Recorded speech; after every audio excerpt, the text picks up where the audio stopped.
दिल्ली के मुख्यमंत्री अरविंद केजरीवाल ने आज 2022 में उत्तर प्रदेश विधानसभा चुनाव लड़ने का ऐलान किया है। बड़ी खबर इस सब महत्वपूर्ण ऐलान करने जा रहा हूं। आने वाले 2022 के विधानसभा चुनाव में आम आदमी पार्टी उत्तर प्रदेश में चुनाव लड़ेगी। आम आदमी पार्टी उत्तर प्रदेश में चुनाव लड़ेगी। तो आज दिल्ली के मुख्यमंत्री और पार्टी के राष्ट्रीय संयोजक अरविंद केजरीवाल जी ने उत्तर प्रदेश में 2022 का विधानसभा चुनाव लड़ने का ऐलान किया। पूछना चाहता हूं कि अगर दिल्ली के संगम विहार में मोहल्ला क्लिनिक बन सकता है तो क्या लखनऊ के गोमती नगर में मोहल्ला क्लिनिक नहीं बनाया जा सकता? अगर दिल्ली के सरकारी अस्पताल देश के सबसे बेहतरीन अस्पताल बन सकते हैं तो यूपी के सरकारी अस्पतालों की हालत इतनी खराब क्यों है? अगर दिल्ली के लोगों को मुफ्त बिजली मिल सकती है तो यूपी में लोगों को मुफ्त बिजली क्यों नहीं मिलनी चाहिए? यूपी के लोगों के इतने ज्यादा बिल क्यों आ रहे हैं? अगर दिल्ली के लोगों को 24 घंटे बिजली मिल सकती है तो यूपी के लोग इतने लंबे लंबे पावर कट क्यों बर्दाश्त करें? अगर दिल्ली में महिलाओं की सुरक्षा के लिए हर मोहल्ले में सीसीटीवी कैमरे लगाए जा सकते हैं तो यूपी में हर दिन हमारी बहनों के साथ दुष्कर्म क्यों होते हैं? यूपी में हमारी बहनों की सुरक्षा सुनिश्चित क्यों नहीं की जा सकती? अगर दिल्ली के सरकारी स्कूलों में बच्चों को प्राइवेट स्कूलों जैसी सुविधाएं मिल सकती हैं तो यूपी के सरकारी स्कूल इतने बदहाल क्यों हैं? आज उत्तर प्रदेश को प्रगति की राह पे चलने से कौन रोक रहा है? यूपी के लोगों ने हर पार्टी के लोगों पर विश्वास करके उन्हें मौका दिया, पर उन पार्टियों ने लोगों की पीठ में छुरा घोंपाया। सरकारें आई, सरकारें गई, मगर हर सरकार ने पिछली सरकार का भ्रष्टाचार का रिकॉर्ड तोड़ दिया। यूपी के लोगों को आखिर में क्या मिला? कुछ लोग पूछेंगे कि उत्तर प्रदेश में इतनी सारी पार्टियां हैं, आम आदमी पार्टी अलग से क्या लेके आएगी? आज यूपी की राजनीति में एक ही चीज की कमी है, सही और साफ नीयत की, और वो केवल आम आदमी पार्टी के पास है। इसी साफ नीयत से हमने दिल्ली बदल के दिखाई है। दिल्ली में हमने साबित कर दिया कि सरकारों में पैसे की कमी नहीं होती, नीयत की कमी होती है, जो केवल आम आदमी पार्टी दे सकती है। इसलिए आम आदमी पार्टी 2022 के उत्तर प्रदेश विधानसभा चुनाव लड़ेगी। दिल्ली के लोगों ने आम आदमी पार्टी को एक मौका दिया था, उन्हें आज आम आदमी पार्टी से इतना प्यार हो गया कि दिल्ली वाले अब बाकी सारी पार्टियां भूल गए। आप भी आम आदमी पार्टी को एक मौका देके देखिए, मैं यकीन दिलाता हूं उत्तर प्रदेश वाले भी बाकी सारी पार्टियों को भूल जाएंगे। और जब से ही ये ऐलान केजरीवाल जी ने किया है, आप देख रहे होंगे कि भारतीय जनता पार्टी पूरी तरीके से बौखला गई है। उनके उप मुख्यमंत्री केशव प्रसाद मौर्य जी अनाप शनाप बयान दे रहे हैं। उनके एक दूसरे मंत्री हैं सिद्धार्थ नाथ सिंह जी, वो आया अनाप शनाप बयान दे रहे हैं। तो ऐसा मालूम पड़ रहा है कि सबसे ज्यादा तकलीफ भारतीय जनता पार्टी को ही। भारतीय जनता पार्टी लगातार प्रतिक्रिया पे प्रतिक्रिया दे रही है। और क्या कह रही है?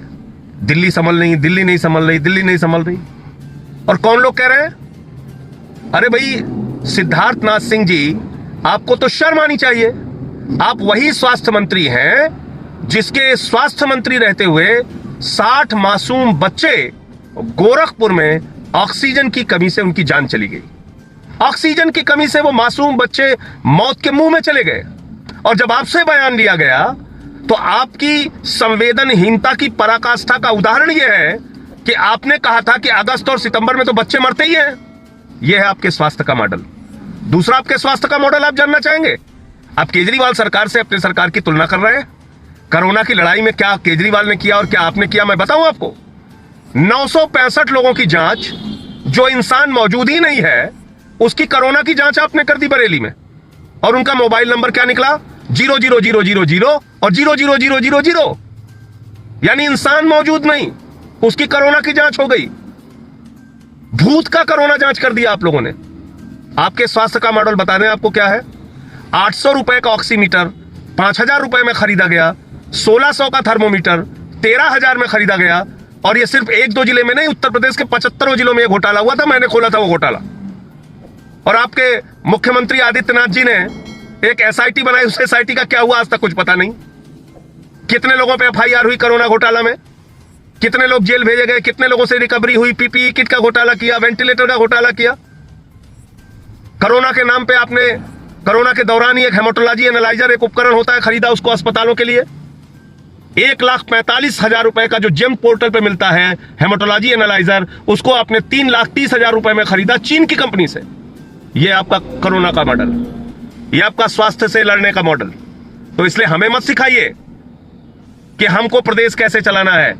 दिल्ली का स्वास्थ्य मॉडल आज पूरी दुनिया में उसकी चर्चा हो रही है। दिल्ली के चिकित्सा मॉडल की, मोहल्ला क्लिनिक की, शिक्षा की, महिला सुरक्षा के सीसीटीवी के मॉडल की, बिजली फ्री देने के मॉडल की, पानी मुफ्त देने के मॉडल की पूरी दुनिया में चर्चा हो रही है। और आपकी सरकार तो भूतों का कोरोना जांच कर देती है। आप कौन से सरकार के मॉडल की बात कर रहे हैं? दूसरे केशव प्रसाद मौर्य जी का मैं बयान सुन रहा था, वो कह रहे हैं मुंगेरी लाल के सपने देख रहे हैं केजरीवाल जी। अरे भैया, सपने तो आप देख रहे थे मुख्यमंत्री बनने के, मुंगेरी लाल वाले सपने। और आगे आदित्यनाथ आपकी जगह।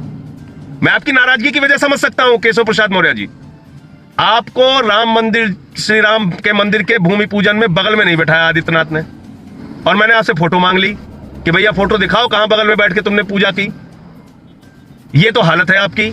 आपकी खुद अपनी पार्टी में इज्जत नहीं, सरकार में इज्जत नहीं। आप कहने के उप मुख्यमंत्री हो, किसी मसले पे बोलते नहीं।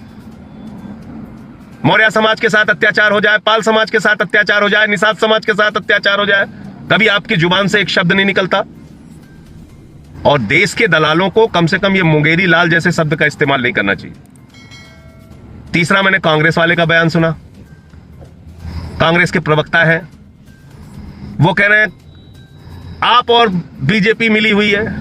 अरे ये फार्मूलेबाजी छोड़ो, तुम लोग बेनकाब हो गए। अभी एक राजस्थान के चुनाव में अपनी सहयोगी पार्टी बीटीयू को हरा के भारतीय जनता पार्टी का जिला प्रमुख बनवा दिया कांग्रेसियों ने राजस्थान के अंदर, अभी जिला पंचायत के चुनाव में। और आप जो है वो सिखा रहे हैं दूसरों को।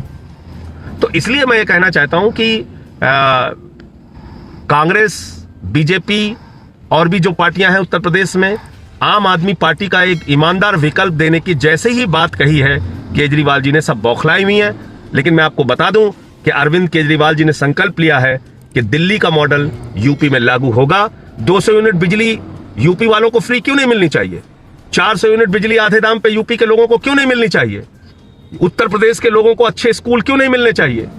वहां के बच्चों का रिजल्ट अच्छा क्यों नहीं आना चाहिए? स्विमिंग पूल का निर्माण, हॉकी के ग्राउंड का निर्माण, एथलीट के ग्राउंड का निर्माण उत्तर प्रदेश के स्कूलों में क्यों नहीं होना चाहिए? बच्चों के लिए एयर कंडीशन कमरे पढ़ाई के लिए क्यों नहीं होना चाहिए उत्तर प्रदेश में? वहां तो नमक रोटी दी जाती है बाबा के राज में, मिड डे मील में बच्चों को खाने के लिए। तो इसलिए ये सारा कुछ सपना हमें उत्तर प्रदेश में पूरा करना है। 200 यूनिट बिजली फ्री, 400 यूनिट बिजली आधे दाम पे, सरकारी स्कूलों का कायाकल्प, मोहल्ला क्लिनिक का मॉडल। क्यों नहीं मोहल्ला क्लिनिक बनने चाहिए यूपी में, जहां 200 तरह की जांच फ्री होती है, जहां अल्ट्रासाउंड फ्री होता है, जहां दवाएं फ्री मिलती हैं, जहां डॉक्टरों की परामर्श फ्री मिलती है? क्यों नहीं होना चाहिए? महिलाओं की सुरक्षा के लिए सीसीटीवी क्यों नहीं लगना चाहिए? आय प्रमाण पत्र, जाति प्रमाण पत्र, छोटी छोटी चीजों के लिए जो लेखपाल के चक्कर लगाने पड़ते हैं, दिल्ली में आपको घर बैठे वो कागज मिल जाता है। ये यूपी में मॉडल क्यों नहीं आना चाहिए?